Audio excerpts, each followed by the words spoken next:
시청자 여러분 안녕하십니까? 조간으로 하루를 여는 신통방통의 윤태윤입니다. 자, 윤석열 전 검찰총장의 일거수일투족이 화제가 되고 또 논란이 되는 요즘인데 최근 벌어진 쩍벌 논란에 대해서 윤 전 총장이 직접 해명했습니다. 어떤 해명을 했는지 신문으로 확인해 보겠습니다. 자, 일단은 스타일을 좀 교정하겠다고 합니다. 전문가들을 만나고 다리를 벌리는 것도 좀 오므리겠다. 그리고 고개를 여기저기 돌리는 것도 조금 바꾸겠다라면서 전문가의 도움을 받아서 고쳐나가겠다라고 했는데 그럼에도 불구하고 여권에서는 연일 맹공을 퍼붓고 있는 상황인 것 같습니다. 예, 이 여권에서는 그러니까 윤 전 총장이 이 부정식품 발언이나 그다음에 그 이제 페미니즘 관련 발언 때문에 논란이 일어났던 부분들을 계속 공격을 하고 있는 상황이고 그렇습니다. 심지어는 여기 나온 것처럼 이 쩍벌이라고 하죠. 네네. 다리를 좀 벌려서 앉는 이 태도에 대해서도 공격을 하고 있는데 윤 전 총장이 그런 부분, 특히 이제 이 약간 스타일에 대해서는 별도의 어떤 전문가를 통해서 교육을 받고 있다고 하고 그다음에 이 좀 방언까지는 아니고 이제 실언이라고 할 수 있겠죠. 그런 부분에 대해서도 본인이 좀 신중하게 발언을 하겠다라는 취지의 어떤 얘기를 하고 있는 상황입니다. 알겠습니다.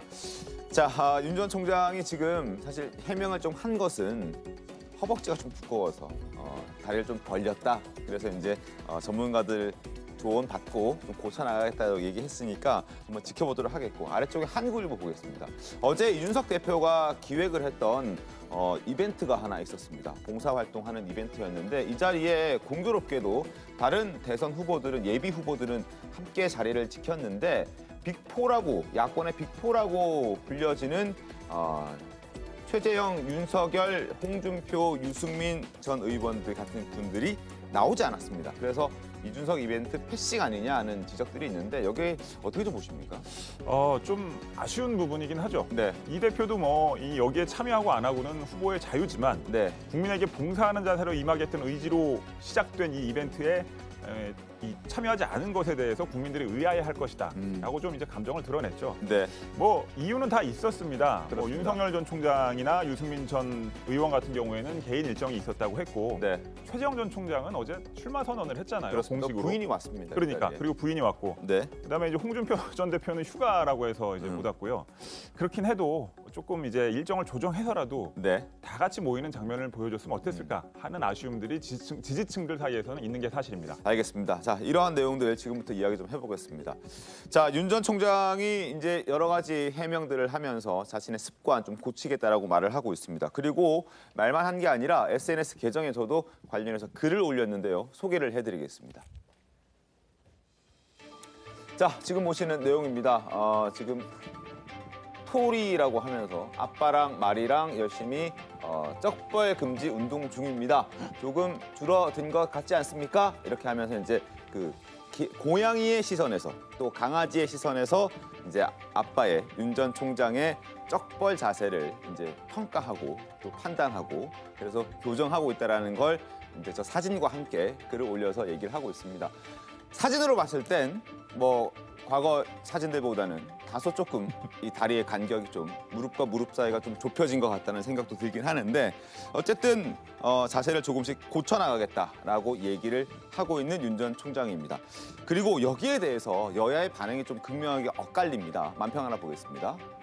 자, 윤 전 총장이 가운데서 이제 다리를 벌리고 있는데 지금 야권에서는 이거 습관, 잘못된 습관 좀 보기 불편한 습관이긴 합니다만 고치면 호재가 될 수 있다라고 얘기를 하고 있는 반면에 정청래 의원 같은 경우에는 여권에서는 걔가 무슨 죄냐라고 얘기하면서 이건 의미가 없다라는 식으로 얘기를 하고 있는 상황입니다.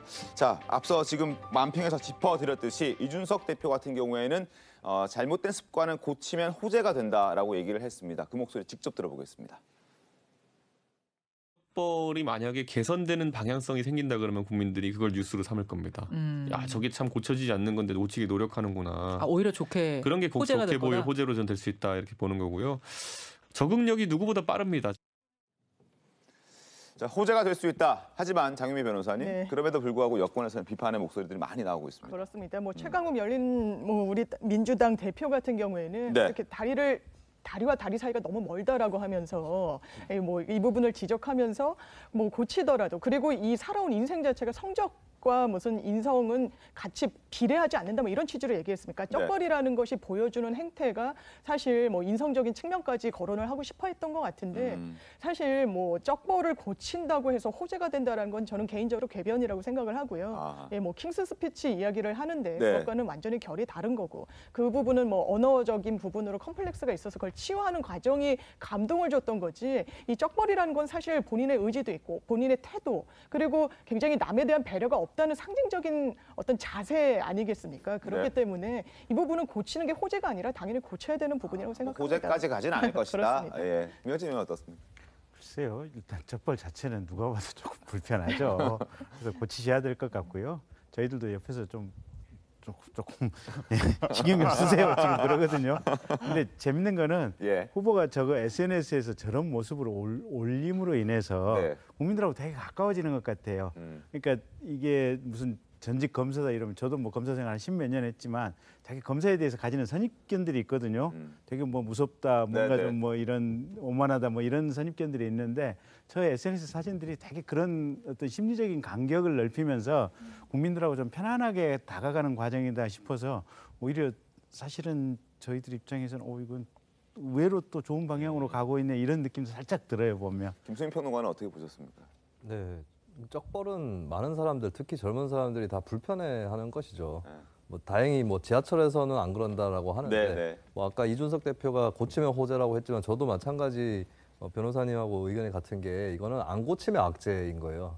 고치는 거는 고쳐야 하는 것이라서 고치는 것이고 근데 이제 뭐 강아지 사진 이런 것들로 이제 좀 갖고 와가지고 센스 있게 또 반성하는 그런 모습은 이제 플러스는 될 수는 있겠다 생각이 들고 근데 중요한 거는 쩍벌보다는 쩍벌은 저는 그거 고칠 수도 있다고 보는데 이제 윤 전 총장이 주로 메시지 쪽에서 좀 혼선이 빚어지거나 아니면은 많은 비난을 받아왔었거든요. 그 부분에서 개선이 이루어지는 게 더 시급한 숙제가 되겠죠. 알겠습니다. 얼마나 개선이 될지 한번 함께 지켜보도록 하겠고요. 그리고 어제 이준석 대표가 기획을 한 행사가 하나 있었습니다. 합동 봉사활동이라는 것이었는데 여기에서 윤 전 총장을 포함한 최재형, 홍준표, 유승민 등 예비 후보들이 불참하면서 이준석 대표 패싱 논란이 불거졌습니다. 자, 이 대표의 발언부터 들어보겠습니다. 당의 공식 일정을 참석하지 않고 뭐 무엇을 했는지는 잘 모르겠지만은 앞으로 그건 후보의 자유입니다. 하지만 첫 출발의 이벤트에서 그것보다 중요한 것이 무엇일지는 아마 국민들이 좀 의아해할 것이다 이렇게 생각합니다. 지금 뭐 자유라고 얘기를 하지만 딱 목소리 들으시면 아시겠지만 조금 불편한 게 있습니다. 좀 서운한 게 있는 것 같아요. 예. 뭐 이 대표 입장에서는 제1야당 대표로서 이제 야권의 많은 대선 주자들이 이제 나왔잖아요. 그렇습니다. 이제 뭐 일각에서 이제 16강이 될 수도 있다. 뭐 이런 얘기까지 나올 정도인데 뭔가 이런 이 야당의 후보들을 보여주면서 우리의 힘을 좀 이렇게 과시하고 싶었는데 그게 정작 그 국민들이 더 관심을 갖고 있는 이 4명 그러니까 지지율 순위로 보면 일반적인 여론조사 지지율 순위로 보면 한 4명이 다 빠져버렸으니까 그렇습니다. 솔직히 말하면 좀 김이 빠진 상황이었죠. 네. 근데 저는 뭐 각자 다 이유가 있고 뭐 사정이 있다고 말씀들을 하시지만 그럼에도 불구하고 첫 행사이기도 하지만 강자로서 겸손한 모습 또 여유 있는 모습 배려하는 모습을 보여주기 위해서 이 다른 대선 후보들 사실은 지지율이 참 안 나오는 분들도 많이 있어요. 1%가 채 안 나오는 분들도 있고 그런 분들하고 같이 어울려서 국민들한테 뭔가 이 헌신하는 모습을 보여주겠다라는 그런 좀 스스로를 낮추는 그런 모습을 보여주는 게 굉장히 필요했다고 생각을 하는데 어제 4분이 한꺼번에 빠진 거는 저도 좀 아쉽긴 합니다. 아쉽습니다. 자, 김여진 의원 어떻습니까? 글쎄, 어제 그 시간에 뭐 했습니까, 윤 전 총장? 정확히는 누구를 만나셨어요. 만나셨어요. 만나셨는데 사실은 대단히 중요하신 분인데 그 전에 한번 약속을 잡았다가 그게 일정 무슨 그때도 뭐가 이렇게 갑자기 끼어드는 바람에 근데 그 끼어드는 일정이 도저히 어떻게 피할 수 없는 일정이어가지고 한번 연기를 했었대요. 근데 그래서 또 연기하기 힘든 일정이어서. 예, 근데 그분에게 너무 이제 결례가 되는 것 같아서 사실은 캠프 안에서도 저기 가야 되는 거 아니냐 이런 얘기들도 저희들도 좀 했었거든요. 근데 후보 본인이 이건 도저히 안 된다. 그분에 대한 너무 결례다 이렇게 얘기하신 거예요. 이 얘기를 들으면 윤석 대표가 또 더 서운해질 수 있을 것 같다는 생각이 듭니다. 네. 이 결례는 괜찮고 나는 안 괜찮냐. 근데 그분은 벌써 이미 한 번 했다가 취소됐다가 뭐 이런 거여가지고요. 네, 누군지 밝힐 수 있으신가요? 아니요, 저는 모릅니다. 자, 어쨌든 뭐 엇박자가 좀 난다라는 평가들이 많이 있습니다. 근데 사실 이번이 처음은 아니죠. 과거에도 엇박자는 여러 번 났었습니다. 영상으로 한번 보겠습니다.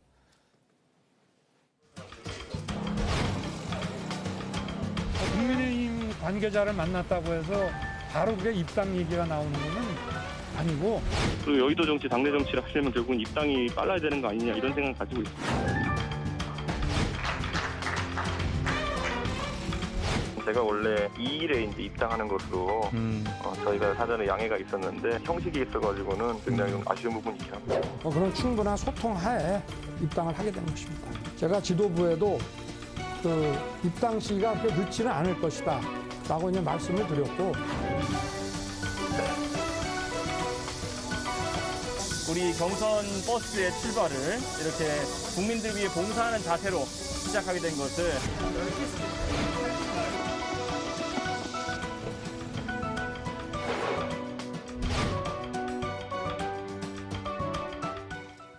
자, 그리고 윤 전 총장 같은 경우에 오늘부터 8일까지 휴가에 들어갑니다. 그래서 사실 오늘도 야당 내부에서는 회의가 있는데 여기에 또 불참하게 됐거든요. 이것 또한 이 대표가 봤을 때는 좀 불편하지 않을까 싶습니다. 굳이 휴가 기간을 또 이렇게 맞춰 좀 조율할 수도 있었을 텐데, 그렇지 않습니까? 글쎄요, 이게 조율이 애초부터 될 문제였는가라는 생각이 들어요. 저는 오히려 이준석 대표나 당에서 좀 무리를 했다. 두 가지 측면에서 무리를 했다고 보는 게 첫 번째는 시점인데 경선 버스보다 휴가 버스가 우선입니다. 휴가 시즌이거든요. 이 상황에서 이걸 맞출 수 있었던가. 이준석 대표 본인도 국민의당과의 합당 협상에서 이제 신경전을 벌이면서 나 휴가 가야 되는데 휴가 간다, 이것을 내세우지 않았습니까? 그러면 본인 휴가도 옮길 수 없다면 역지사지로 이제 다른 대선 주자들도 휴가를 옮기기 어렵다. 이걸 좀 알고 있었어야 되는 거 아닌가. 그리고 경선 버스는 8월이라고 했지만 8월 초부터 출발하는 건 어차피 아니었고 근데 8월 초는 또 모두가 다 아는 휴가 시즌이었기 때문에 좀 무리한 게 아니었나 싶고, 그리고 두 번째는 이제 좀 이준석 대표가 기분이 나쁠 수밖에 없었던 것이 이제 이벤트였잖아요. 대선 주자들이 모두 출격하는. 그런데 국민들은 사실 그런 이벤트에 별로 무게를 두지 않습니다. 그리고 모든 대선 주자들을 다 이렇게 일렬로 세워서 보여주고 싶었겠지만 이미 국민들 사이에서는 우열이 많이 가려져 있는 거거든요. 근데 그것을 억지로 어떤 기획을 통해서 보여준다고 해서 만회가 될 거냐, 이건 아니었던 거고, 그리고 지금 코로나19 상황에서 이렇게 많이 사람들이 모여가지고 이벤트 하는 것에 대해서도 국민 여론이 좀 좋지 않습니다. 그런 것들을 감안했을 때는 이준석 대표가 좀 이런 쪽으로 욕심을 안 내는 게 상책일 것이다, 이렇게 보여집니다. 알겠습니다. 자, 그리고 오늘부터 이제 나흘간 5, 6, 7, 8 이렇게 휴가를 가는데 휴가 기간 동안에 윤 전 총장은 어떤 일정을 좀 구상하고 있습니까? 글쎄요, 행선지는 저희한테도 안 밝히고 계시고요. 일단 책 좀 읽겠다라는 거 하나 하고 그다음에 국민들의 피부에 체감할 수 있는 정책이 무엇일까, 이런 정책 구상들, 이 서민의 삶과 직접 연결된 그런 생각을 하시겠다는 말씀을 좀 간단하게 좀 하셨습니다. 아, 그렇군요. 그럼 휴가 복귀하면 이제 뭐 구체적인 정책을 좀 발표할 수도 있겠네요. 어차피 지금 정책팀에서 준비하고 있는 내용들이 있으니까 조금씩 나오지 않을까 싶습니다. 알겠습니다. 자, 그리고 이런 상황에서 국민의힘은 또 자체적으로 윤 전 총장 검증에 대한, 물론 윤 전 총장을 특정해서 검증하는 건 아니지만 그 당내 후보들을 검증할 수 있는 당내 검증단도 설치하기로 했다고 합니다. 단장에 지금 유력하게 물망에 오르고 있는 사람이 김진태 전 의원인데, 자, 김진태 전 의원이 물망에 오르자 친윤계 독단적인 행보라면서 반박하고 있습니다. 하지만 이 대표도 오해라면서 항변하긴 했는데 양측의 발언을 한번 듣고 이야기 이어가겠습니다. 이명박 박근혜 후보 경선 때 후보 검증위원회를 설치한 적이 있습니다. 그런데 그때는 당대표 직속으로 하지는 않았거든요. 후보들의 의견을 듣지도 않고 이렇게 독단적으로 결정하지도 않았어요. 자연스럽게 후보들 상호간의 검증에 맡겨두는 것이 맞다. 제가 이간질하려는 건 아니고요.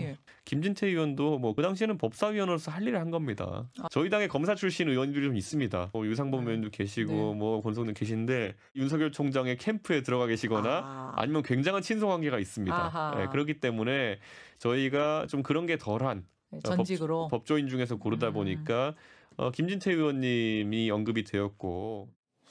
자, 권성동 의원 같은 경우에는 그냥 자체적으로 검증하는 것이 좋다. 각 캠프별로 따로 검증단 둘 필요 없다라고 얘기하는데, 그런데 이제 검증단 뭐 두는 것에 대해서 긍정적인 평가도 있긴 합니다만 굳이 김진태 의원을 했던 이유는 또 어디에 있을까 싶기도 합니다. 저는 권성동 의원의 지적이 정확한 것 같습니다. 사실 뭐 당대표 직속으로 검증단을 꾸릴 이유가 있는지, 그리고 사실 본선에 가기 전까지 각 진영, 각 후보들은 캠프별로 움직일 수밖에 없는 제한적인 부분이 있습니다. 그런데 이 부분에 있어서 당이 뭔가 굉장히 좀 주도적인 역할을 하려고 하고 이준석 대표가 특히 그런 생각을 하는 것 같고, 그리고 김진태 의원은 그냥 저격수가 아니라 찐 저격수 아니었습니까? 그렇다면 윤석열 후보 측에서는 움찔할 수밖에 없는 거죠. 불쾌할 수밖에 없고, 왜 이런 선택을 했는지, 이 의도가 무엇인지 당연히 반문할 수밖에 없다라고 생각하고요.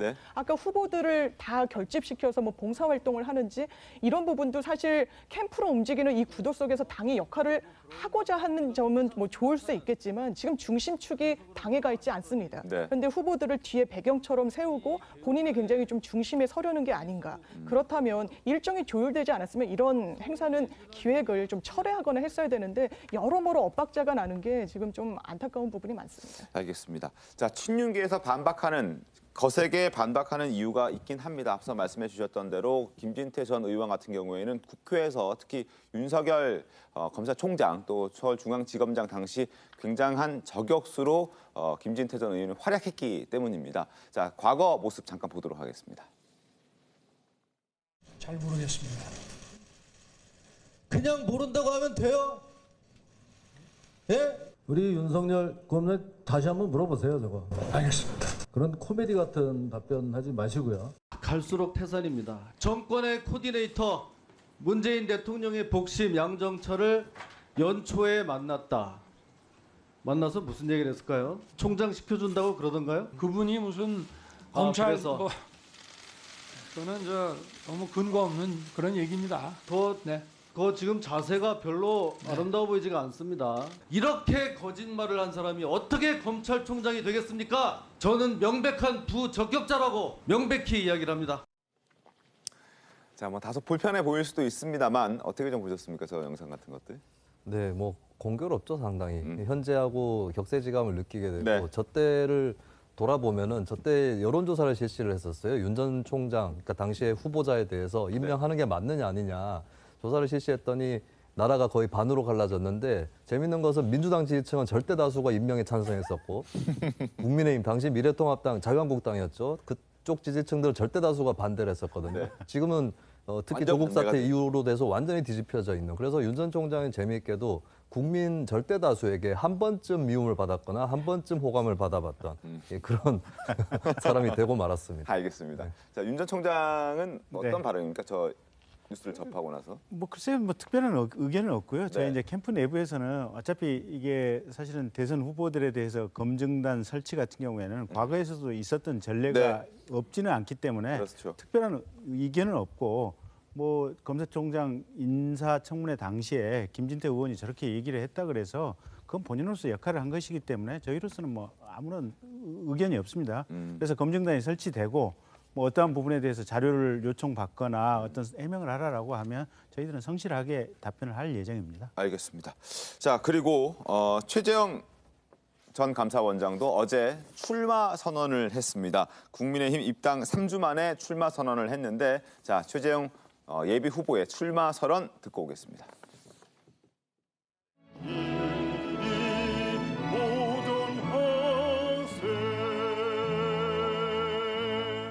저는 대통령의 한마디에 오로지 이념과 정치적 목적에 따라 국가의 근간이 되는 정책이 고민도 없이 결정되고 집행되는 것을 보았습니다. 저는 헌법과 법률이 정하는 바에 따라서 직무를 수행하려고 했습니다.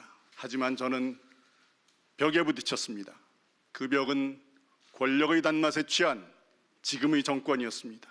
그들은 정치적 목적 달성에 필요하다면 국민을 내 편으로 분열시키는 데 일말의 망설임조차 없었습니다. 자, 이제 최재형 예비 후보가 감사원장 임기를 6개월 남겨두고 사퇴를 했고 또 그 이후에 정치로 뛰어들게 한 이유로 권력의 단맛에 취한 지금의 정권 이렇게 얘기를 했는데 정치를 하게 된 명분이 문재인 정부 때문이라는 점에서는 최승현 기자님 일단 비슷하네요. 윤 전 총장이랑. 그렇죠. 근데 윤 전 총장이 좀 더 직접적인 압박을 받았다는 점. 네. 그다음에 그 최재형 전 원장 같은 경우에는 이제 그거죠. 결정적인 이유가. 이 월성원전 경제성 조작 의혹 사건을 그렇습니다. 감사원이 이제 어떻게 보면 강직하게 있는 그대로 이제 그 부분의 문제를 지적하고 이제 네. 검찰에 고발까지 하고 뭐 이런 과정에서 최재형 전 원장한테 대해서도 정권이 압박을 상당히 많이 가했다는 부분. 네. 그러니까 그런 것이 사실은 이제 대선 출마, 그러니까 정치 참여와 대선 출마의 직접적인 어떤 계기가 됐다라는 것인데 어제 기자회견에서도 서두에 그런 부분을 굉장히 길게 말씀을 하셨어요. 네. 그러니까 그만큼 그런 부분들이 현 정권의 내로남불이나 그다음에 네. 불공정, 그다음에 여기 말씀하신 것처럼 권력의 단맛에 취한 현 정권이란 그런 이제 이 인식을 갖게 된 것이고 본인이 직접 나설 수밖에 없는 계기가 됐다라고 얘기를 하고 있는 것이죠. 근데 사실 뭐 이제 이 경제나 그다음에 뭐 부동산 정책 네. 등등 여러 가지 모든 것들이 오로지 선거 승리, 현재 네. 여권의 선거 승리에만 맞춰져 있고 그다음에 국민 전체의 어떤 복리나 이 편안한 이 삶을 위해서 뭔가 고민하는 모습이 잘 보이지 않는다라는 지적은 끊임없이 나오고 있는데 네. 최 전 원장 같은 경우에는 특히 이제 윤 전 총장하고 비슷한 부분인데 이 조국 전 장관 일가 비리 의혹 사건이나 청와대 울산시장 선거 개입 의혹 사건 같은 일단 이 법적, 네. 제도적 그 이제 문재인 정권의 법적, 제도적 문제들 그런 것들을 본인들에게만 유리하게 끌고 가고 해석을 하고 아예 그 구조 자체를 바꾸려고 하는 이런 시도들에 대해서 좌시할 수 없다는 차원에서 어제 기자회견에서도 뭐 본인이 정책 공약도 많이 내셨지만 네. 그런 부분을 가장 강조하셨던 것 같습니다. 근데 이제 최 전 원장 출마 선언을 보면서 기대했던 점은 윤 전 총장과의 어떤 차별성, 차별화를 강조하지 않았을까 싶었는데 그런 부분에서는 좀 아쉽다는 평가가 나오는 것도 사실이잖아요. 어떻습니까? 김선희 변호사님. 네, 근데 또 차별화를 안 한 건 아닙니다. 네. 본인이 어떤 정치적 부채가 없다 이런 발언으로 윤 전 총장하고 차이점을 설명을 했거든요. 네. 이것은 쉽게 얘기하면은 윤석열 전 총장은 말썽쟁이입니다라는 뜻이 아닐까. 자신은 좀 더 안정적이고 온화하다 이런 것으로 좀 차별화를 하려고 하는 게 아닌가 싶고 네. 이거를 좀 더 깊이 들어가 보면은 국민의힘 지지층과 지지층 아닌 쪽에게 양쪽에다가 메시지를 전달할 의도도 보이는데 국민의힘 지지층한테는 사실 이제 정치적 부채가 없다라고 했을 때 그 이유를 그 최재형 전 원장이 설명을 하기를 어떤 내전과 같은 이런 분열 상태에서 자기는 자유롭고 윤 전 총장은 그렇지 못한 네. 그런 것을 좀 상기를 시켰거든요. 네. 그럼 국민의힘 지지층한테는 이 사람이 과거에 또 적폐 수사라든지 그쪽 정권에게 불리한 대통령과 관련 일을 했던 사람이다라는 걸 좀 상기하는 효과가 있을 수 있고 거꾸로 국민의힘 비지지층 쪽에서는 네. 어쨌든 나는 윤 전 총장에 비해서 어떤 크게 수사를 맹렬하게 하거나 국론이 크게 분열되는 현장이 있지는 않았다. 중도적인 사람이다. 이런 거를 좀 내비치려고 했던 게 아닌가 싶습니다. 알겠습니다. 자, 최재형 전 감사원장이 강조했던 윤 전 총장과의 차별성 직접 목소리 한번 들어보겠습니다. 윤석열 후보 정말 훌륭한 분이죠. 참 정권의 탄압에 외롭게 맞서고 또 우리 보수 야권의 어떤 결집을 이뤄냈던 훌륭한 분입니다. 지금 우리나라는 거의 내전적 분열 상태에 있다. 정치적 분열 상태에 있다. 저는 이러한 분열 상태를 야기했던 여러 가지 과거의 일로부터 자유로운 사람입니다. 정치적 부채가 없는 사람입니다. 자, 그리고 최재형 예비 후보 같은 경우에는 일단 윤 전 총장과의 지지율 격차를 좀 좁혀야 되는 숙제가 있습니다. 이 낮은 지지율을 끌어올리는 게 관건인데 최근 지지율을 보면 지지부진하다는 생각이 좀 듭니다. 확인해 보겠습니다. 자, 지금 보시는 것처럼 윤 전 총장이 32.3%죠. 최재형 전 감사원장 같은 경우에는 5.8%입니다.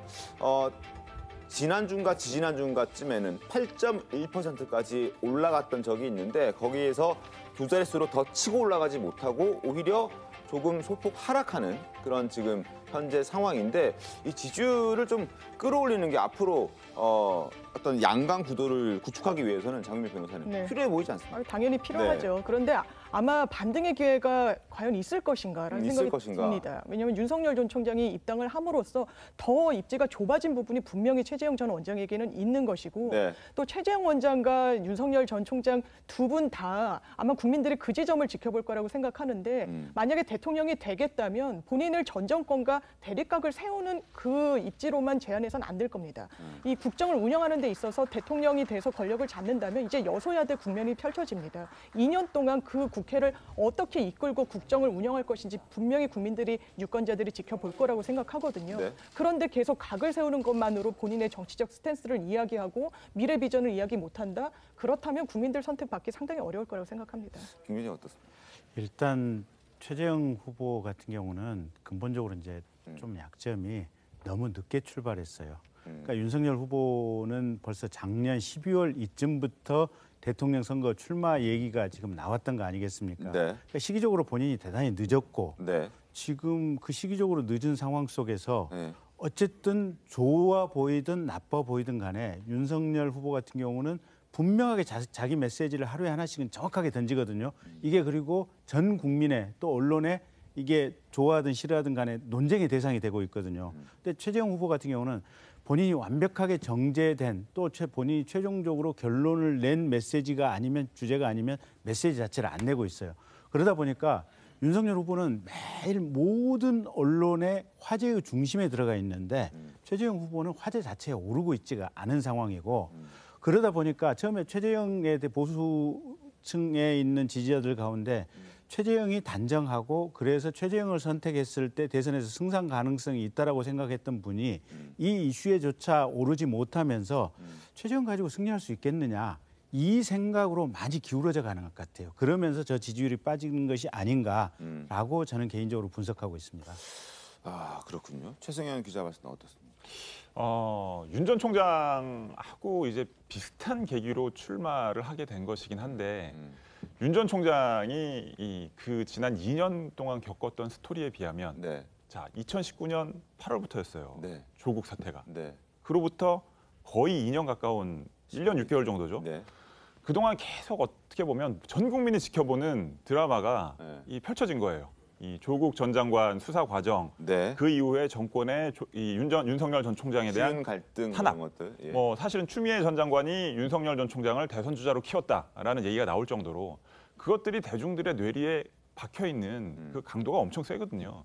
그러니까 그러다 보니까 최재형 전 원장도 굉장히 강직한 수사를 했고 정권의 어떤 이 불합리와 내로남불과 불공정에 대해서 맞서 싸웠지만 윤 전 총장이 주변에서 펼쳐졌던 그리고 윤 전 총장이 보여줬던 것만큼의 임팩트가 지금 없는 상황이에요. 네. 그러니까 좀 늦게 출발했다는 지적도 일리가 있지만 네. 그러니까 최 전 원장이 갖고 있는 스토리와 그다음에 아우라라고 해야겠죠. 네. 그런 것들이 현재는 윤 전 총장에게 대적하기는 좀 어려운 상황인 것 같고 최 전 원장이 이제 출마를 국민의힘 내부에서 권하는 사람들은 일종의 윤 전 총장의 대체제로서 그런 얘기들이 나오기 시작했죠. 그러니까 윤 전 총장이 지금 이제 높은 지지율을 유지하고 있지만 혹시 모를 어떤 위기가 와서 지지율이 좀 떨어지거나 예상치 못한 상황이 생겼을 때 또 다른 사람이 있어야 된다라는 차원에서 국민의힘에서도 최 전 원장에 대해서 적극적으로 좀 설득에 나선 측면도 있었는데 뭐 지금 현재로서는 네. 이 윤 전 총장도 적당히 순항을 하고 있는 상황이고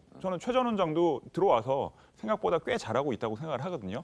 그런데 이런 구도가 계속 된다면 이제 갑작스러운 어떤 돌발 상황 때문에 윤 전 총장이 심각한 위기에 빠지는 상황이 오지 않는다면 최 전 원장으로서는 이 격차를 좁히기는 쉽지는 않은 상황이라고 봐야겠죠. 호재가 없을 수도 있다. 그러니까 최 전 원장이나 윤 전 총장이나 근본적으로는 현 정권의 어떤 이 내로남불이나 불공정에 맞서 싸우면서 스토리가 생긴 분들이거든요. 근데 지금은 이제 이분들이 야권으로 와서 대선 주자로 주목을 받고 있고 이미 출마 선언을 한 상황이잖아요. 네. 그런 상황에서 현 정권을 비판하는 것은 이제는 당연한 일이 돼버린 거죠. 그러니까 이제 이 과거에 이 현 정권의 검찰총장이자 감사원장으로서 이 현 정권에 맞서서 자기만의 어떤 이 강직함을 보여주던 그러면서 국민들의 주목을 받던 시절과는 지금 다른 입장이라는 겁니다. 네. 그렇기 때문에 이 급작스러운 지지율 반등을 이끌 만한 계기를 찾기는 솔직히 쉽지 않다는 얘기죠. 알겠습니다. 자, 여권에서는 어떤 얘기를 했을까요? 최재형 전 감사원장의 출마 선언을 지켜본 민주당은 비판을 내놨습니다. 직접 확인해 보겠습니다. 최애비 후보의 정치 이직은 이미 헌법 정신을 저버린 부정한 출발입니다. 야당 경선 버스를 놓칠까 조급하게 서두른 흔적이 역력합니다. 정작 권력의 단맛에 취한 자가 누구인지 묻고 싶습니다. 자, 여권에서는 당연히 이제 나선 비판을 했는데 김수민 평론가 어떻게 평론하십니까? 윤 전 총장하고 뭐 비슷하게 여권에서는 보일 수 있겠는데 네. 더 단호하다는 느낌이 들어요.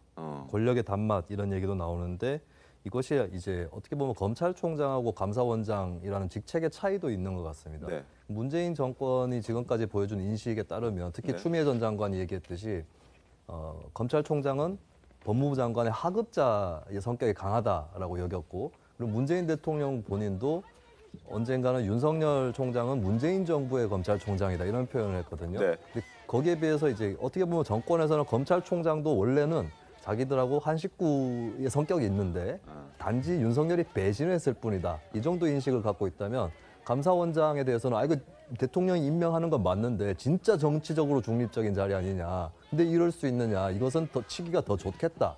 이렇게 여권에서 판단을 한 것 같아요. 어떻게 보면 최재형 원장의 좀 힘든 입지가 지금 보이고 있는 건데 네. 지금 이제 윤 전 총장이 국민의힘에 입당을 하면서 최 원장 입지도 좁아진 그런 동시에 여권에서도 조금 더 간명하게 더 세게 칠 수 있는 대상이 윤 전 총장보다 최재형 원장이다라고 하는 현실이 드러나는 것 같습니다. 알겠습니다. 좀 지켜보도록 하겠습니다. 이들의 행보를. 그리고 지금부터는 난항을 겪고 있는 국민의힘과 국민의당 이 두 당의 합당 과정을 살펴보겠습니다.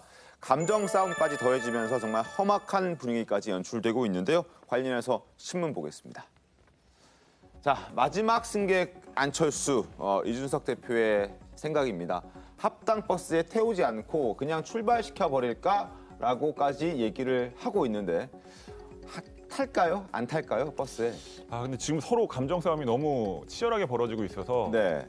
하더라도 지금 당장 하긴 좀 쉽지 않을 것 같아요. 근데 이제 이준석 대표는 이제 8월 말 지나면 없다라고 얘기는 하고 있지만 네. 그럼에도 불구하고 이 안철수 대표나 국민의당이 뭔가 독자 출마 뭐 이런 선택을 하게 된다면 야권으로서는 굉장히 큰 부담이 될 수 있기 때문에 저는 이 합당의 어떤 끈은 계속 이어질 거라고 생각을 하는데 네. 지금 현재로서는 너무 이 감정적 충돌이 심각한 상황입니다. 그렇습니다. 어느 정도로 심각하냐면 일단 이준석 대표는 안철수 대표를 향해서 굉장히 요란한 승객이다. 꼭 태워야만 할까라는 퀘스천 마크를 제기하고 있고요. 안철수 대표는 또 이런 얘기도 했습니다. 한 유튜브에 출연해서 이준석 대표가 아니 합당할 거냐 말 거냐, 예스냐 노냐라고 했을 때 예스까 노까 이거는 일본군의 표현이다라면서 또 약간 전범 논란 뭐 이런 것까지 뭐 불러일으키고 있는데 이와 관련해서 지금부터 좀 얘기를 해보도록 하겠습니다. 자, 이준석 대표 앞서 신문에서 저희가 짚어드린 대로 안철수 대표를 향해서 요란한 승객이다 이렇게 얘기를 했습니다. 버스에 탑승 안 시키고 버스를 출발시키겠다는 이 패싱 가능성까지도 거론했는데 직접 들어보겠습니다. 안철수 대표가 타야 한다고 보세요?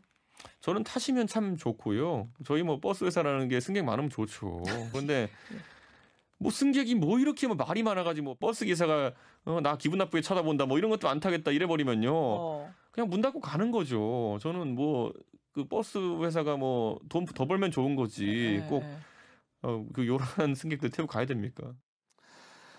자, 김경진 의원님 일단 이준석 대표의 얘기 듣지 않았습니까? 승객이 뭐 이렇게 말이 많냐? 그냥 뭐 버스도 문 닫고 가는 거다. 뭐 이렇게 얘기를 하는데 실현 가능성. 뭐 저렇게 되면 저렇게 되는 거죠. 근데 이제 저 과정 속에서 우리가 이준석 대표가 취임 이후에 어쨌든 본인이 강하게 밀어붙였던 윤석열 후보 입당도 결국은 본인 뜻대로 관철을 시켰잖아요. 보면 11월, 12월 얘기 윤석열 후보 본인도 대단히 고민이 많았을 텐데 관철을 시켰잖아요. 그러니까 저 협상과 상대방의 심리를 제압해서 전체적인 판을 제압하는 능력이 제가 볼 때는 이준석 대표가 만만치 않은 것 같아요. 그래서 아마 전체적인 지금 기싸움이라든지 또 어떤 정치적인 지지의 구도라든지 이런 것들을 보면 안철수 대표도 저 정도의 이준석 대표의 강한 푸싱이라면 달려올 가능성이 상당히 크지 않나라고 보는데 네. 결국은 두고 봐야 되는데 결국은 이게 강원 완급 조절이거든요. 네. 완급 조절인데 정말로 이준석 대표가 나중에 가면 정말 큰 정치인이 되겠다라는 그런 기대가 오히려 보이는 대목이 아닌가 싶습니다. 장윤 변호사님은? 저는 약간 동의하기가 어려운 게 동의하기 어려운 것 같습니다. 이게 안철수 대표의 지금 정치적 입지는 사실 본인이 무엇을 도모하기는 어렵지만 네. 사실 야당의 주자를 그 본선에서 많이 표를 가져갈 수 있는 분명한 정치적인 지지 분을 갖고 있다고 생각합니다. 그렇죠. 본인도 그렇죠. 7, 8%의 지지는 받고 있는 정당의 네. 대표다라고 얘기를 하고 있기 때문에. 그렇다면 뭐 이준석 대표가 오늘도 뭐 꽃가마를 나보고 태우라는 것이냐 이렇게 반문하고 있지만 사실 협상 상대자로서 네. 예우해주고 그 예의를 지켜야 되는 부분은 분명히 있다라고 생각합니다. 네. 초반부터 속값 운운하는 거 이건 상대 정치인에게 해선 안 될 말이라고 생각하고 지금도 즉각적으로 국민의당 측에서는 우리가 조직과 돈이 없지 가오가 없냐라고 네. 이렇게 굉장히 불쾌한 반응을 보이고 있잖아요. 이런 식으로 감정으로 치달아서 이 정치력이 과연 이준석 대표가 잘 발휘될 수 있을 것인지 그러다가 경선 버스에 타지 않으면 그 후속 대책을 어떻게 내놓을 것인지 그래서 단독으로 출마한다면 그 부분을 어떻게 정치적으로 책임질 것인지 지금 꽃가마를 태우라는 게 아니라 최소한 예우를 지키면서 그래도 안 되면 안 되는 것이지만 이 국면으로 가면 이준석 대표한테도 결코 도움이 되지 않지 않을까 이런 생각합니다. 알겠습니다. 그리고 지금 이준석 대표가 안철수 대표를 향해서 합당할 거냐 말 거냐 예스야 노야라고 대답해달라라고 얘기했던 적이 있죠. 여기에 대해서 안철수 대표가 어제 한 유튜브에 출연해서 입장을 밝혔습니다. 들어보겠습니다. 2차 대전 때 일본이 싱가포르를 그렇죠. 침략했잖아요. 그렇습니다. 그때 싱가포르는 영국이 점령하고 있었거든요. 그때 야마시타 중장이 했던 말이 예스까 노까 그렇게 말했던 거죠. 항복할래 말래. 설마 뭐 그런 의도로 했을까 하고 생각합니다. 자, 여기에 대해서 이준석 대표 바로 불쾌감을 드러냈습니다. 지금 보시는 것처럼 이제 누가 대화 중에 기냐 아니냐라고 이야기를 하면 전범 취급 당하겠다. 친일몰이를 넘어서는 전범몰이는 아주 신박하다라고 얘기를 했거든요. 김수민 평론가님, 요 감정 싸움은 좀 많이 갔다는 생각도 드는데 어떻게 보셨어요? 전반적으로 점입 가경이다라고 느껴지고 이거 말고도 심각한 게 한 사건 더 있었는데 이 안철수 대표 워딩은 아니고 국민의당 쪽의 반응이었던 것 같은데 이준석 대표한테 애송이라고 표현했습니다. 예, 절대로 해서는 안 되는 표현이고 그리고 정치에 징크스가 있어요. 상대방을 두고 구상유치, 뭐 애송이 이렇게 표현하면 그렇게 얘기한 쪽이 집니다. 예, 대개 정치사를 보면. 그래서 이제 국민의당이 일종의 병살성 타구를 친 거예요. 근데 문제는 이준석 대표가 그걸 잡아가지고 1루로 던졌어요. 2루가 아니라. 2루로 던졌어요. 투아웃 찬스인데 뭐냐면 계급 보고 경례라라고 얘기를 했습니다. 그렇습니다. 그럼 나 대표니까 어떻게 할래? 이렇게밖에 못 받은 거예요. 차라리 침묵을 했다면은 국민의당 쪽만 굉장히 그 협소한 그런 옹졸한 사람이 됐을 텐데 그런 식으로 받아내는 걸 보면서 양쪽 간에 서로 누가 더 못하나 이 경쟁을 하는 것 같은데 글쎄요. 일단은 이렇게 되면 합당은 물 건너 간다라고 볼 수 있겠고 다만 고비가 연말이라든지 그 정도에는 올 겁니다. 왜냐하면 지금 안철수 대표가 노리는 건 제가 봤을 때 철석연대예요. 철석연대가 뭐냐? 석이 이준석이냐? 아닙니다. 윤석열이에요. 그러면 안철수 대표는 일단 선택할 수 있는 옵션이 본인이 당 대표이자 당 대선 주자가 되는 겁니다. 그렇게 하면은 대선 주자가 국민의힘에서 11월에 선출이 되잖아요. 그럼 그때 가서는 합당 파트너 나 대표랑 얘기 안 한다. 대선 주자랑 얘기하겠다. 이렇게 갈 수 있는 거겠죠. 그래서 그때 또 다른 고비를 노리고 일단은 이준석 대표하고는 협상하지 않겠고 합당을 하더라도 그 공을 이준석 대표에게는 주지 않겠다. 이런 심산이 좀 보이는 것 같습니다. 알겠습니다. 실제로 권은희 국민의당 원내대표가 안철수 대표의 대선 독자 출마 가능성을 언급하고 나섰습니다. 물론 안철수 대표는 아직 뭐 생각해 본 적 없다 이렇게 거리를 두긴 했지만 지금 이런 이야기가 실제로 나오다 보니까 당장 합당은 더더욱 어렵겠다 이런 전망이 지금 계속 나오고 있는 상황입니다. 권은희 원내대표와 지금 안철수 대표 목소리 이어서 듣겠습니다. 안철수의 역할이 다시 필요한 거 아니냐라는 것이 제 생각이고요. 네. 대권 후보로 출마해서 그런 역할을 해야 될 필요성이 있는 거 아니냐라고 보고 있습니다. 개인적으로 생각해 본 적이 없고 저희 당에서 의논해 본 적도 없습니다. 국민의힘에다가 이런 생각들은 해봤느냐고 아마 이런 뭐 생각. 네. 그런 것들을 던져주신 것 아닌가 싶습니다. 자, 최성영 기자님, 일단 독자 출마 가능성에 대해서는 어느 정도 가능성이 있다라고 보십니까, 개인적으로? 저는 거의 없다고 생각을 하고요. 예, 그 안철수 대표는 사실 이제 서울시장 출마에서 이제 내부 그러니까 야권 경선에서 떨어진 거잖아요. 네. 그리고 나서 그 캠프 쪽, 그러니까 캠프가 아니라 안 대표 주변에서 고민을 많이 했어요. 그러니까 일찌감치 조기 입당을 해서 네. 이 국민의힘의 대선 후보 경선에 참여할 것이냐. 근데 이 부분에 대해서 사실은 그런 쪽으로 가자고 강력하게 주장하는 사람들이 한두 명 있었어요. 아, 네, 실제로? 굉장한 측근들이 그렇게 네. 주장을 했는데 근데 안 대표가 그거에 대해서 굉장히 미온적인 반응을 보였다고 합니다. 사실은 안 대표가 이번 대선에 뛰어들겠다라고 결심을 해야 국민의힘하고 합당도 본격적으로 물살을 탈 수 있는 건데 안 대표가 그 부분에 대해서 소극적이기 때문에 뭐 안 대표가 완전히 그 부분에 문을 닫았다라고 뭐 단정짓기는 제가 자신은 없지만 저는 안 대표가 이번 대선을 자기의 그라운드라고 생각하지 않는 거는 맞다고 생각을 해요. 그러니까 결국에는 독자 출마라는 것도 사실은 이런 상황에서 독자 출마를 하면 결국 야권 분열의 책임만 뒤집어 쓰고 본인의 정치 생명이 사실은 거기서 끝날 수가 있는 거잖아요. 그러니까 저는 안철수 대표는 이번 대선이 아니라 다음 대선을 보고 있다고 생각을 하고 아까 김평론가님 말씀하신 것처럼 안 대표로서는 이 국면에서 본인이 가장 스포트라이트를 받을 수 있는 시점을 찾아야 되는 거예요. 근데 지금 이준석 대표가 저렇게 압박을 하고 있는 상황에서 이 끌려 들어가듯이 지금 합당을 해서는 추진을 한다. 이러면은 이제 본인은 정치적 그 어떤 아우라 자체가 사라져 버리는 것이죠. 그렇기 때문에 저는 이제 연말쯤에 이 아마 합당 과정을 밟긴 밟는데 그 과정에서 이 지난 4.7 재보선에서도 그랬었잖아요. 안 대표가 참 야권 지지층들을 참 애태우게 한다라는 지적을 받았으나 이 결국에는 단일화가 이루어진 다음에 본인이 굉장히 헌신적으로 참 도와줬잖아요. 오세훈 후보의 당선을 위해서. 이번에도 그런 식의 어떤 구도를 생각하고 있을 것 같아요. 그래서 과감하게 연말쯤에 합당을 하고 그다음부터는 이제 국민의힘의 후보를 위해서 적극적으로 뛰는 그런 모습이 연출되지 않을까. 뭐 제 개인적으로는 그렇게 생각하고 있습니다. 알겠습니다. 연말 합당 얘기들이 좀 많이 나오고 있는 것 같은데요. 이준석 대표 역시 안철수 대표의 독자 출마론에 대해서는 뭐 휘말리지 않겠다 이런 얘기를 했습니다. 확인해 보겠습니다. 뭐 국민의당에서 안철수 대표의 대선 출마가 불가능한 당원 당규를 고쳐서 출마한다고 하면은 그건 국민의당의 사정입니다. 그런데 뭐 그런 것이 저희에 있어서 전혀 협박으로 느껴지도 않고 저는 뭐 본인들 하고 싶은 대로 하시고요. 그냥 노라고 답하시고 하시면 됩니다.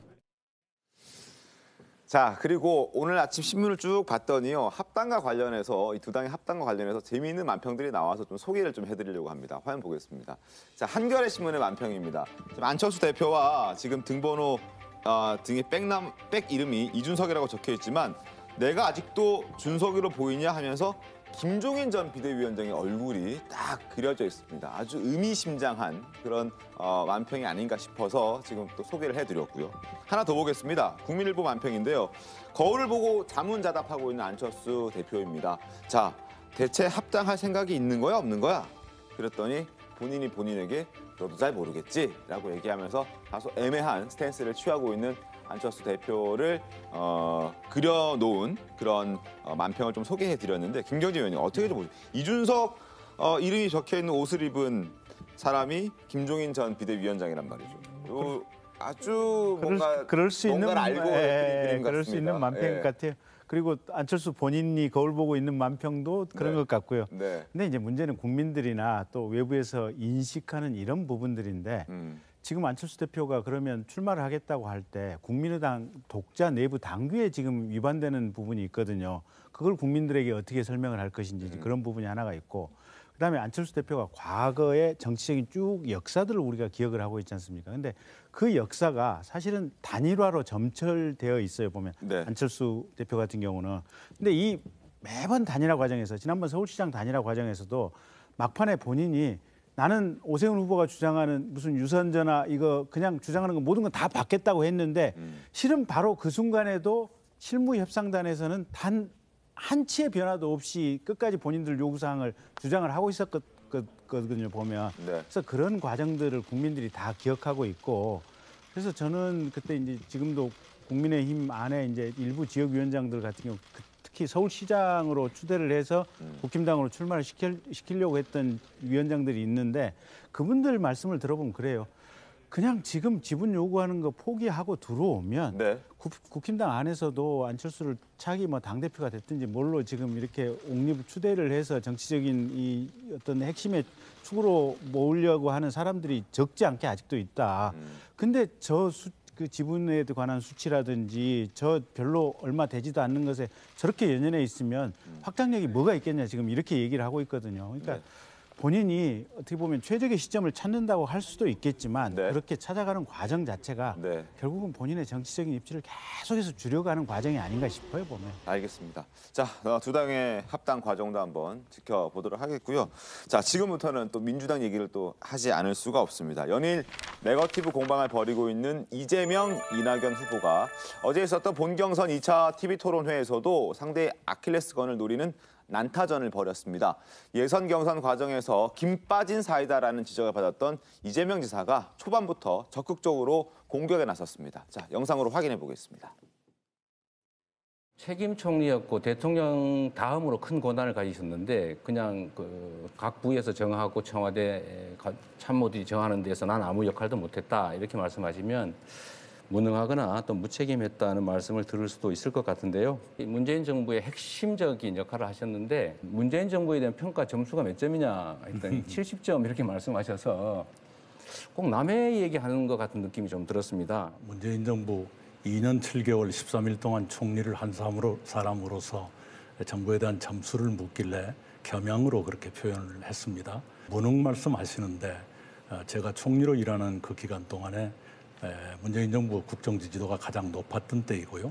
그 일로 인해서 제가 지금 여기에 서 있게 됐다고 생각합니다. 자, 이 지사의 공세에 이낙연 전 대표가 또 이 지사의 음주운전 전력으로 반격에 나섰습니다. 여기에 대해서 이제 또 이 지사가 또 사과를 했습니다. 사과하는 모습도 이어서 보겠습니다. 5대 비위행에 연루된 공직자는 승진해서 배제시키고 상여금도 박탈하고 부서장도 연대 책임을 묻는 아주 가혹한 조치를 취했어요. 혹시 본인에게도 이런 기준을 이렇게 연상해 보신 적이 있습니까? 제가 이 자리를 빌어서 이 점에 대해서는 먼저 사과 말씀을 드립니다. 죄송합니다. 앞으로는 없을 일이고 또 제가 공직자가 된 후에는 뭐 그런 일이 없으니까 공직자일 때 음주 뭐 어떻게 했을 경우는 어떻게 한다는 부분은 적용이 없겠죠. 자, 김수민 평론가님, 이재명 지사 음주운전, 바지 발언에 이어서 참 많은 걸로 시달리고 있긴 한 것 같습니다. 어떻게 어제 토론 좀 보셨습니까? 네, 여러 가지로 시달렸다라고 표현한다면 시달려 왔던 것인데 어떻게 보면 음주운전 논란은 이 지사 입장에서는 좀 간편한 것이 아니었나. 간편한 것이다. 왜냐하면 예전에도 불거졌던 것이고 심심하면 이제 민주당 내부의 이재명 지사 비토층에서도 인터넷 리플로 심심하면 얘기했던 게 음주운전 문제였었거든요. 그것에 대해서 또 사과하면 되는 것이고 이 지사의 나쁜 습관은 이제 사과를 할 때 뭔가 말을 붙여가지고 그게 이제 구설수에 오르렀던 거잖아요. 바지를 또 벗어 보일까요? 이런 것부터 시작해서 그러면 이번에 빨대를 또 한번 불어볼까요? 이런 말 안 했으니까 이 정도면은 제대로 넘어간 게 아닌가 싶고 그리고 이제 초범이 아니다, 재범이다라는 설이 있었는데 그게 벌금 액수가 좀 높았습니다. 150만 원. 그 당시가 2004년경인데 그 당시에도 보면 제가 사실 그 당시에 전의경으로 복무를 해서 음주 단속을 많이 했었는데 초범이라도 150만 원 가까이 나오는 사례들이 있었거든요. 혈중 농도가 높으면. 그래가지고 이런 논란들은 좀 가볍게 넘어갈 수 있는 것이 아닌가. 이 지사 입장에서는 속으로는 즐겼을 수도 있어요. 다른 걸로 때릴 바에는 내가 답할 수 있는 사과하면 되는 걸로 나를 치고 있기 때문에 이 시간을 버는 측면도 없지는 않다 이렇게 봅니다. 알겠습니다. 자, 그리고 TV토론회 안에서도 서로 공방이 거셌지만 장외 TV토론회 바깥에서도 네거티브 공방이 뜨거웠습니다. 자, 양측 서로 아킬레스건이라고 할 수 있는 김부선 씨 그리고 최성해 전 동양대 총장을 거론하면서 설전을 벌였는데요. 먼저 이낙연 전 대표 측이 김부선 씨를 소환했습니다. 들어보겠습니다.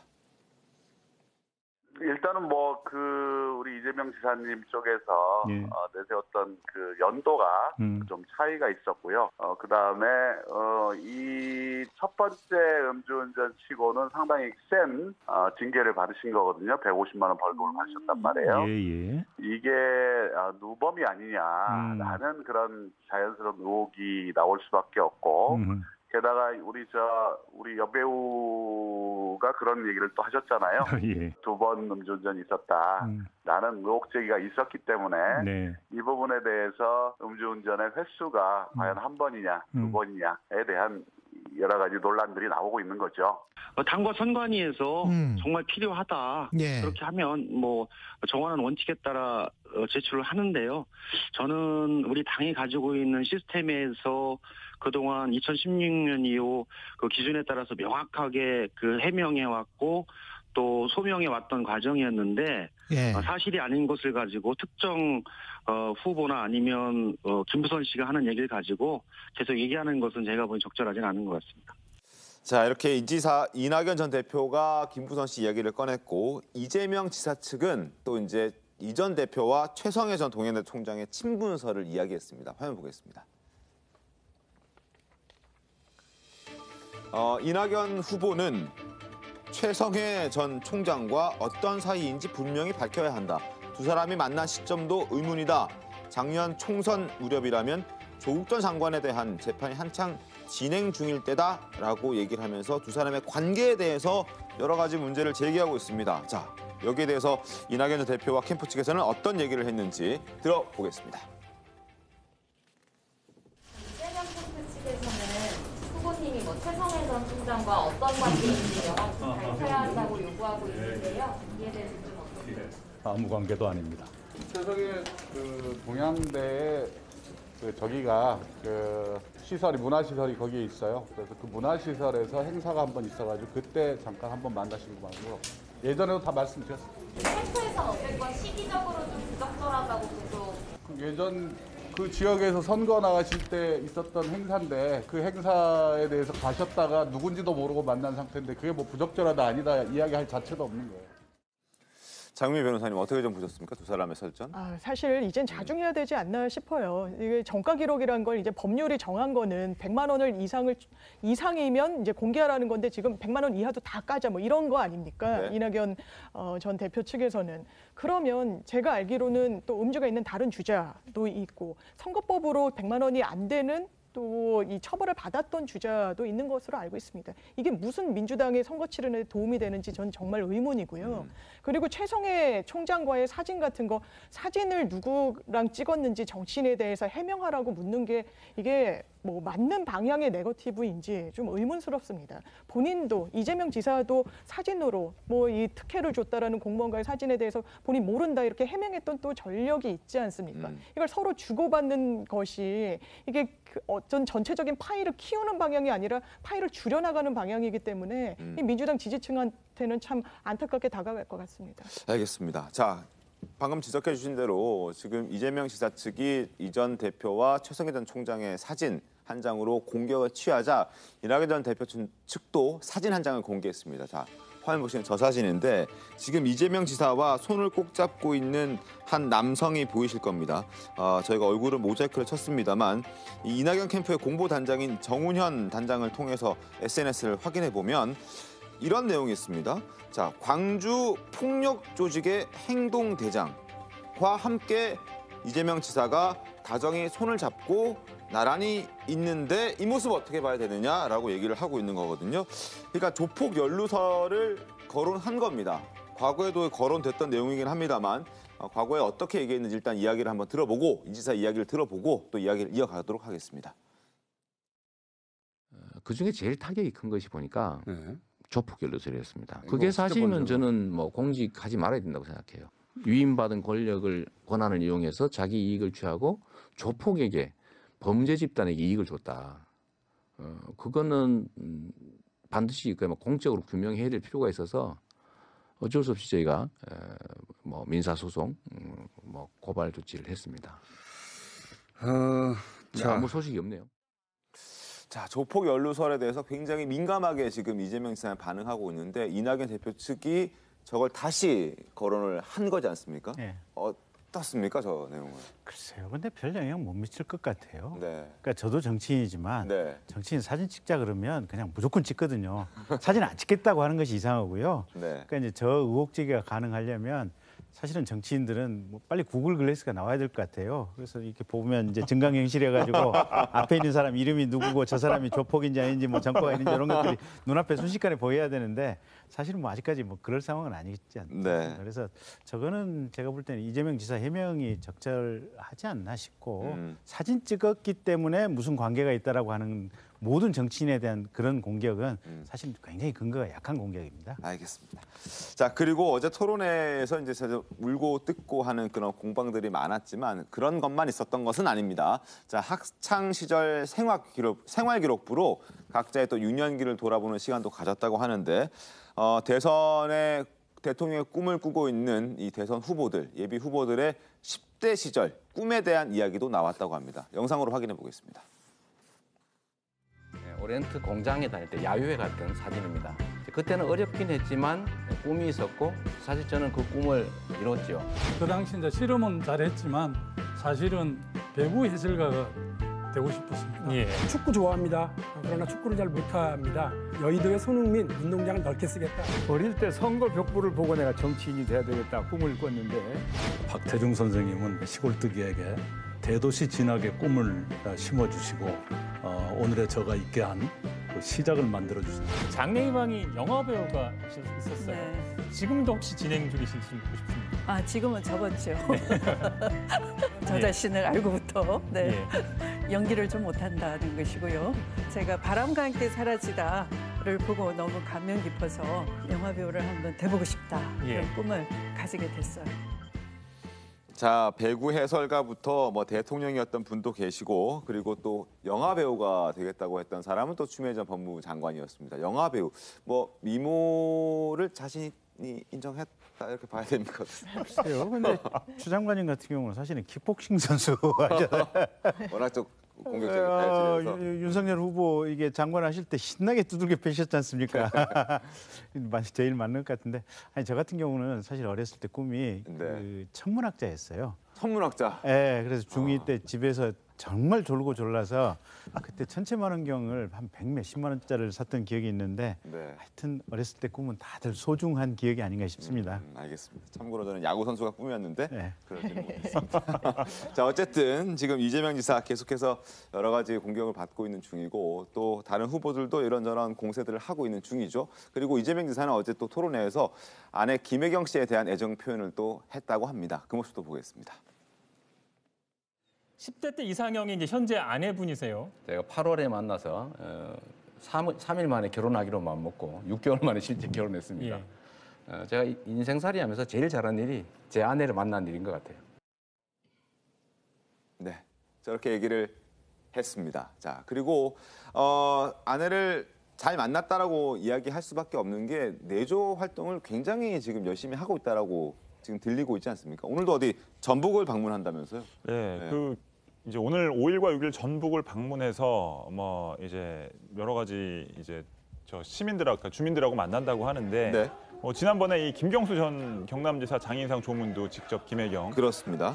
김혜경 씨가 갔다 왔잖아요. 근데 김혜경 씨 같은 경우에는 이제 이재명 지사가 그 여배우 논란도 있고 그다음에 예전에 해경군 김씨 논란도 있었고 하여튼 좀 정치적으로 좀 내지는 사생활적으로도 좀 곤혹스러운 논란들이 있을 때 이 부인이 좀 그러니까 좀 주목을 받는 경우가 있었어요. 그렇기 때문에 어떻게 보면 또 조심스럽게 행동을 할 수도 있는데 요즘 보면 이제 조금 전면에 나서지 않다가 이제는 본격적으로 활동을 시작하는 것 같고 지난 대선 때를 생각해 보면 그 문재인 대통령이 뭐 여러 가지 유세를 할 때 유독 김정숙 여사는 호남을 열심히 방문을 해서 공을 들였어요. 그래서 이 호남에 이제 이 서민들하고 굉장히 좀 살갑게 소통을 하면서 호남 민심이 문재인 대통령한테 좀 더 관심을 갖는데 상당한 역할을 했다는 평가를 받았었는데 아마 지금 결국 민주당의 경선이라는 것은 호남 민심이 핵심 아니겠습니까?